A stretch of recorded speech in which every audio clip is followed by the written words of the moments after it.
আসসালামু আলাইকুম রহমতুল্লাহি ওবরকাতুহু। সম্মানিত দর্শক, আমাদের রাজনীতিতে বহুমুখী গুঞ্জন, মিথ্যাচার এবং পরস্পর বিরোধী যে বক্তব্য, এটি এখন অনিবার্য হয়ে পড়েছে। রাজনীতির যে চিরায়ত স্বাদ আহ্লাদ, শব্দ, তাল, লয়, ছন্দ, ব্যাকরণ সবকিছু কোথায় যেন হারিয়ে গেছে। এখন যারা যত বেশি মিথ্যা কথা বলতে পারে, যত বেশি গুজব ছড়াতে পারে, প্রতিপক্ষকে ভয় দেখাতে পারে এবং প্রয়োজনে প্রতিপক্ষের উপর নির্মম আক্রমণ, অত্যাচার, মামলা হামলা চালাতে পারে, তারাই যেন রাজনীতির সবচেয়ে ক্ষমতাধর ব্যক্তিতে পরিণত হচ্ছেন। তো এই যে নতুন ধরনের রাজনীতি, একটি নতুন সিস্টেম, যেটি এই বছর দেড়েক বা বছর দুয়েক আগেও বাংলাদেশের মানুষ কল্পনা করতে পারত না। এখানে অশ্লীল গালিগালাজ, অশ্রাব্যতা, তারপর আপনার যাকে পছন্দ না হবে তাকে যে কোনো একটা খারাপ নাম দিয়ে দেওয়া, তো সে খারাপ নাম দিয়ে তাকে মেরে ফেলা, তাকে মৃত্যু পথযাত্রী করা, এসব একটা চিরাচরিত যাকে বলা হয় প্রথা হয়ে দাঁড়িয়েছে। গত 14 মাসে মানুষের ধৈর্য যেভাবে অস্থিরতায় ভুগছে, মানুষের সিদ্ধান্ত নেওয়ার ক্ষমতা যেভাবে চলে গেছে, কোন একটি বিশ্বাসের উপর, বিষয়ের উপরে স্থির থাকা এই মুহূর্তে বাংলাদেশে বলতে গেলে অসম্ভব একটি বিষয় হয়ে গেছে। যেমন ধরুন, নির্বাচন হচ্ছে, তারপর রাজনৈতিক দলগুলো বিভিন্ন জনকে মনোনয়ন দান করেছে। এর মধ্যে যারা ক্ষমতা আসবে বলে সর্বমহলে আলোচনা হচ্ছে তারা হলো বিএনপি। এখন বিএনপির একজন শীর্ষ নেতা, তারপর এই নির্বাচনে যিনি মনোনয়ন পেয়েছেন এবং নির্বাচিত হয়ে আসার পর তিনি নিশ্চিত মন্ত্রী হবেন যদি বিএনপি ক্ষমতায় আসে। তো এই 2 দিন আগে, আজকে যে ভিডিওটি করছি তার 2 দিন আগে তার সঙ্গে আমার দেখা হলো। তিনি সবার আগে বললেন যে, রনি ভাই বলেন তো নির্বাচনটা আসলে হবে কিনা। তো বোঝার চেষ্টা করুন যে মানুষের বিশ্বাসটা কোন পর্যায়ে চলে গিয়েছে। প্রায় প্রতিদিনই নিত্য নতুন গুজব এসে পুরনো গুজবকে কবর দিচ্ছে। আর এই সাম্প্রতিক সময় যে গুজবগুলো একেবারে হটকেক, সেই হটকেক গুজবের মধ্যে একটি গুজব সোশ্যাল মিডিয়াতে ভেসে বেড়াচ্ছে, সেটি হলো জাতিসংঘ ভারতের উপর মারাত্মক চাপ সৃষ্টি করেছে শেখ হাসিনাকে বাংলাদেশের নিকট হস্তান্তর করার জন্য। তো এক্ষেত্রে ভারত কি করবে সেটা নিয়ে আরও একটা ভিডিও করব। এর কারণ হলো যে ভারতীয় কিছু পত্রপত্রিকাতেও বা মিডিয়াতেও, সোশ্যাল মিডিয়াতে এই বিষয়গুলো নিয়ে আলোচনা হচ্ছে। জাস্ট আপনাদেরকে একটা ইন্ডিকেশন দিচ্ছি। সেটি হলো যে শেখ হাসিনাকে ধারণ করার ক্ষমতা এই মুহূর্তে ভারতের নেই। কাজে আন্তর্জাতিক যে চাপ, সেই চাপের কারণে ভারত বাধ্য হচ্ছে তাকে তৃতীয় কোনো দেশে হস্তান্তর করার জন্যে। বাংলাদেশে তারা দেবে বা দেবে না সেটা পরের ব্যাপার, বা তৃতীয় একটা দেশে দেওয়ার জন্য তারা প্রাণান্ত চেষ্টা করছে। তো এই যে হঠাৎ করে এরকম যে একটা গুজব, এই গুজবটা কেন ছড়িয়ে পড়ল, এই বিষয়গুলো নিয়ে আলোচনা করব। আমরা যদি ধরি যে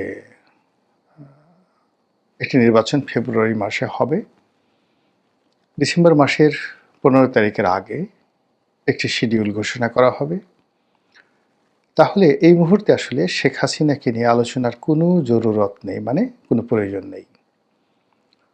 শেখ হাসিনা ভারতে আছেন না তৃতীয় দেশে যাবেন, তিনি সুস্থ না অসুস্থ, আওয়ামী লীগে বেঁচে আছে বা না আছে, থাকবে কি থাকবে না, এগুলো নিয়েও কিন্তু এই সময়টিতে আলোচনাটি প্রাসঙ্গিক নয় যদি আপনি নির্বাচনটিকে অনিবার্য মনে করেন। এর কারণ হলো এখন যে পরিবেশ পরিস্থিতিতে নির্বাচন হচ্ছে, সেখানে বিএনপি, জামাত এবং অন্যান্য যারা এই জুলাই আগস্ট যে গণ অভ্যুত্থান তার পক্ষের শক্তি, তারা নির্বাচনে অংশগ্রহণ করছে। আর আওয়ামী লীগ যারা সমর্থক আছেন তারা নির্বাচনের বাইরে। অলমোস্ট 50% লোক তারা এখন নির্বিষ অবস্থায় দেশের ভেতরে এবং বাইরে আছেন। নির্বাচনকে বাধা দেওয়ার কোনো ক্ষমতা তাদের নেই, এটাই বাস্তব। তারা ফুসফাস করতে পারবেন, গালাগাল করতে পারবেন, ভয় দেখাতে পারবেন, আতঙ্ক ছড়াতে পারবেন, কিন্তু কোনো একটা বিষয় কন্টিনিউয়াসলি সাস্টেইন করার মতো তাদের যে শক্তিমত্তা নেই, এটি আমরা গত এই ১.৫-২ মাসে দেখতে পেরেছি। আওয়ামী লীগ প্রচণ্ডভাবে ঘুরে দাঁড়ানোর চেষ্টা করেছিল। অনেকগুলো ঝটিকা মিছিল হয়েছিল, ছাত্রলীগের ঝটিকা মিছিল, আওয়ামী লীগের ঝটিকা মিছিল, তারপর বেশ কিছু জ্বালাও পোড়াও হয়েছিল। তারপরে হরতাল, আরও কী যেন তারা ডাকার চেষ্টা করেছিল শেখ হাসিনার বিরুদ্ধে যে রায় হবে সেই রায়কে ঠেকিয়ে দেওয়ার জন্যে। অবশ্য দৃষ্টি মনে হচ্ছিল যে আওয়ামী লীগ বোধহয় আবার সেই স্বরূপে ফিরে এসেছে এবং তারা আবার রাজপথ নিজেদের দখলে নিয়ে নিচ্ছে।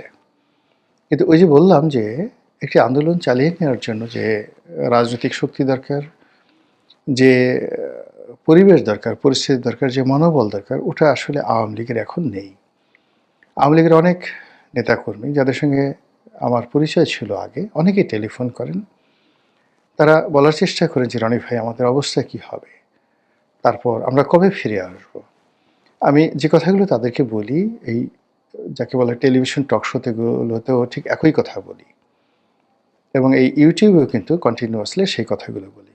অনেকগুলো বিষয় রয়েছে যেগুলো আওয়ামী লীগের ইতিবাচক, কিংবা ধরুন বিএনপির ইতিবাচক, জামাতের ইতিবাচক, এই বিষয়গুলো আমি সবসময় প্রচার করি, ইতিবাচক বিষয়গুলো।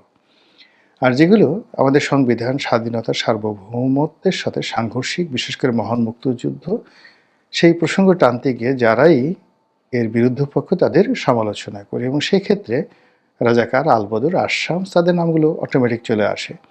এতে করে হয়তো কেউ আহত হন। আবার যখন প্রশংসা করি আওয়ামী লীগের লোকজন মনে করেন যে না, বোধ হয় মিস্টার রনি এখন আবার আওয়ামী লীগে যোগদান করার জন্য তিনি চেষ্টা করছেন। তো এখন আসলে আওয়ামী লীগে কে যোগদান করবে বলেন তো? আবার যখন বিএনপির প্রশংসা করছি অথবা বিএনপির সমালোচনা করছি, তখন মানুষ কনফিউজ হয়ে যাচ্ছে। কিন্তু একজন বিশ্লেষক হিসেবে নিজের যে অবস্থান, সেই অবস্থানটি আমি আসলে ব্র্যাকেট বন্দি রাখতে চাচ্ছি না। আমার কাছে যেই জিনিসগুলো ভালো মনে হচ্ছে আমি ভালো বলবো, যেই জিনিসগুলো মন্দ মনে হচ্ছে সেই জিনিসগুলো মন্দ বলবো, এবং এটা এখন আমার দায়িত্ব এবং কর্তব্যের মধ্যে পড়ে গেছে। প্রত্যেকটা মানুষের একটা স্বপ্ন থাকে, উদ্দেশ্য থাকে। কেউ মন্ত্রী হতে চায়, এমপি হতে চায়, তো সেই জন্য সে চেষ্টা করে, সর্বোচ্চ চেষ্টা করে এবং বিনিয়োগ করে। কেউ ব্যবসায়ী হতে চায়, টাকা উপার্জন করতে চায়। কিন্তু এখন আমার কেন জানি বারবার এই রাজনীতির বিষয়গুলো বিশ্লেষণ করতে ইচ্ছা করছে। পত্রপত্রিকায় কলাম লেখাটাই আমার কাছে মনে হচ্ছে জীবনের সার্থকতা। বা সন্ধ্যার পরে কোনো টেলিভিশন থেকে ডাক পেলে সেখানে গিয়ে টক শোতে অংশগ্রহণ করার জন্য যত কষ্ট করতে হচ্ছে, এটা আমার গায়ে লাগছে না। কিন্তু এর অর্ধেক কষ্ট করে যদি কোটি টাকা উপার্জনের কোনো অফার আসে, সেটা আমার ভালো লাগছে না। এই মুহূর্তে কোনো রাজনৈতিক দলের পক্ষে হয়ে নির্বাচন করা, নির্বাচনের মাঠে দৌড়াদৌড়ি করা, এটা আমার কাছে ভালো লাগছে না। কিন্তু এই নির্বাচনে কথা বলতে আমার ভালো লাগছে। অন্তত মানুষ হিসেবে এতটুক তো, যাকে বলে স্বাধীনতা, অবশ্যই আপনারও আছে, আমারও আছে। সেই স্বাধীনতার জন্য মানবিক যে মনোমস্তিষ্ক রয়েছে, সেই মনোমস্তিষ্ক দিয়ে আমি যেটা বুঝি সেটা আপনাদের কাছে প্রকাশ করি। আপনাদের যাদের ভালো লাগে দেখবেন, ভালো না লাগলে হয়তো দেখবেন না। যদি পছন্দ হয় প্রশংসা করবেন, মন্দ হলে গালাগাল করবেন। এটা একটা হিউম্যান সাইকোলজি এবং এটা স্বাভাবিক ব্যাপার। তো যে প্রসঙ্গে এখন আলোচনা করছিলাম সেটা হলো, এই মুহূর্তে আওয়ামী লীগের প্রসঙ্গ আসলে আসার কথা নয়। যদি নির্বাচনটি সঠিক সময় হতো, কিন্তু যদি সরকারের কৃতিত্ব এই মুহূর্তে আপনি যেটাকে বাহাদুরি বলি, এটাকে আপনি প্রচার করতে চান, তাহলে শেখ হাসিনাকে লাগবে এবং আওয়ামী লীগকে লাগবে। যদি আপনি দীর্ঘমেয়াদে, অর্থাৎ সরকার যদি চিন্তা করে যে না, ফেব্রুয়ারি মাসের নির্বাচন যদি না হয় এবং তাদেরকে যদি থাকতে হয়, তাহলে সেক্ষেত্রে তাদেরকে একটা জুজুর ভয় তৈরি করতে হবে, মানুষের মনে আশার সঞ্চার করতে হবে এবং মানুষকে ভয় দেখাতে হবে। একই সঙ্গে সরকারের যে শক্তি সামর্থ্য রয়েছে সেটা প্রমাণ করতে হবে। এই জন্য সরকার যারা পরিচালনা করে তাদেরকে সাহায্য করার ক্ষেত্রে অনেকগুলো রাষ্ট্রীয় অর্গান থাকে, যে অর্গানগুলো অর্থ বিনিয়োগ করে তারপর বিভিন্ন লোক নিয়োগ করে, দেশি বিদেশি এজেন্ট নিয়োগ করে, সাংবাদিকদেরকে ম্যানেজ করে, তারপর আন্তর্জাতিক বিভিন্ন সংস্থাকে ম্যানেজ করে নিজেদের যে অভীষ্ট লক্ষ্য, সেই লক্ষ্য পৌঁছানোর চেষ্টা করে। আশা করি আপনারা বুঝতে পেরেছেন এবং সেই কারণে শেখ হাসিনাকে নিয়ে অদ্ভুত সব খবর ইদানিংকালে সামনে আসছে এবং এই খবরের মধ্যে অন্যতম একটি খবর হলো জাতিসংঘ ভারতকে চাপ দিচ্ছে যে শেখ হাসিনাকে অবিলম্বে বাংলাদেশে প্রত্যার্পণ করতে হবে। কেন? বাংলাদেশের সঙ্গে ভারতের একটি প্রত্যার্পণ চুক্তি রয়েছে। এখন শেখ হাসিনা যারা পক্ষে লোক তারা বলার চেষ্টা করছেন যে এই প্রত্যার্পণ যে চুক্তি, সেই চুক্তির অনেকগুলো ধারা আছে। তার মধ্যে ৭ নম্বর ধারা, আর্টিকেল 7, সেই ধারাটি হলো যে এই প্রত্যাবর্তন চুক্তির আওতায় যাকে প্রত্যার্পণ করা হবে তার ব্যাপারে ভারতের যদি সন্দেহ থাকে যে এই লোকটির প্রতি অবিচার করা হবে, তাহলে সেক্ষেত্রে ভারত তাকে প্রত্যার্পণ নাও করতে পারে। অথবা ভারত যদি মনে করে যে এই লোকটির বা এই বন্দির বা এই প্রত্যার্পণকৃত ব্যক্তির ন্যায় বিচার নিশ্চিত হবে না, মানবাধিকার লঙ্ঘিত হবে, অথবা ভারতের যে নিজস্ব safety and security, social security, এটা বিনষ্ট হবে, তাহলে ভারত এই প্রত্যার্পণ চুক্তি অনুযায়ী কাউকে প্রত্যার্পণ করতে বাধ্য নয়। কিন্তু এই কথা ওই চুক্তিতে লেখা থাকলেও যারা এই মুহূর্তে কুয়াত দেখাতে চাচ্ছেন, শক্তিমত্তা দেখাতে চাচ্ছেন, তাদের বক্তব্য হলো জাতিসংঘ অনেক শক্তিশালী, তারা ভারতকে যে কথা বলবে সেই কথা ভারত শুনতে বাধ্য। কেন বাধ্য? এর কারণ হলো যে পারস্পরিক দুটো দেশ, সেই দুটো দেশের একটি দেশের স্বাধীনতার সার্বভৌমত্বকে জাতিসংঘ মর্যাদা দেয়। তো কাজেই বাংলাদেশের স্বাধীনতা এবং সার্বভৌমত্ব, এদেশের আইন শৃঙ্খলা থেকে শুরু করে দেশের পুলিশ বাহিনী, বিচার ব্যবস্থা সব কিছুকে জাতিসংঘ মর্যাদা দেয়। বাংলাদেশ পুলিশের কোনো যদি ওয়ারেন্ট থাকে, সেই ওয়ারেন্ট আন্তর্জাতিক অঙ্গনে কার্যকর করার জন্য ইন্টারপোল, ইন্টারন্যাশনাল পুলিশ যেটি রয়েছে, সেই তাদের হেডকোয়ার্টার সেখানে পাঠিয়ে এ সকল ওয়ারেন্ট কার্যকর করা হয়।